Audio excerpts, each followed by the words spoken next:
વંથલીમાં છોકરા ઉપાડવાની અફવાઓથી હાહાકાર મચી ગયો છે. પોલીસના રાત્રિ પેટ્રોલિંગ દરમિયાન બસ સ્ટેશન પર એક શંકાસ્પદ કપલની પૂછપરછ બાદ માણાવદર મોકલ્યા હતા. વંથલી શહેર તેમજ આસપાસના ગ્રામ્ય વિસ્તારોમાં છેલ્લા કેટલાક દિવસોથી છોકરા ઉપાડવાની અફવાઓએ જોર પકડતા લોકોમાં ભારે ભયનો માહોલ સર્જાયો છે. ખાસ કરીને માતા પિતા પોતાના બાળકોને સ્કૂલે મૂકવા કે લેવા જતા હોય ત્યારે પણ ડર અનુભવતા હોવાનું જણાવી રહ્યા છે. સોશિયલ મીડિયામાં ફેલાતી અફવાઓને કારણે નગરજનોમાં ગભરાટ ફેલાયો છે. પરિસ્થિતિને ધ્યાનમાં રાખીને વંથલી પોલીસ તંત્ર દ્વારા રાત્રિના સમયમાં ખાસ ચેકિંગ અને પેટ્રોલિંગ શરૂ કરવામાં આવ્યું છે. હાઈવે પર આવેલા ગામો, શહેરની ગલીઓ, ખાંચાઓ તેમજ બજાર વિસ્તારમાં અજાણી વ્યક્તિઓ દેખાતા તેમની પાસેથી જરૂરી દસ્તાવેજો માંગીને પૂછપરછ કરવામાં આવી રહી છે. પોલીસ દ્વારા ઓળખ અને સરનામાની ખાતરી કર્યા બાદ યોગ્ય જણાય તો તેમને જવા દેવામાં આવે છે.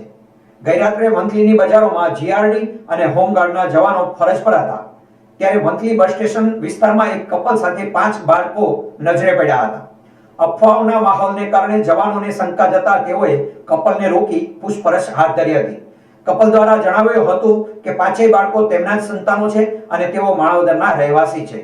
જવાનોએ વધુ ખાતરી માટે ઉચ્ચ અધિકારીઓને જાણ કરી હતી. બાદ પોલીસ વાહન સાથે પીએસઆઈ મેડમે સ્થળ પર પહોંચી તપાસ હાથ ધરી હતી. કપલ પાસે આધાર કાર્ડ સહિત જરૂરી દસ્તાવેજો હતા. ઓળખની ખાતરી કર્યા બાદ તેમણે જણાવ્યું હતું કે તેઓ માણાવદર જવા માટે બસની રાહ જોઈ રહ્યા છે. તમામ વિગતો ચકાસ્યા પછી વંથલી પોલીસ દ્વારા એસટી બસ આવતા કપલ અને બાળકોને બસમાં બેસાડી સુરક્ષિત રીતે માણાવદર મોકલી આપવામાં આવ્યા હતા.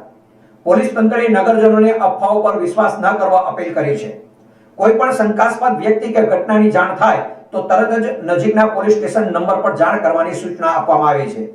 અફવાઓ ફેલાવનારાઓ સામે કાયદેસરની કાર્યવાહી કરવાની ચેતવણી પણ આપવામાં આવી છે.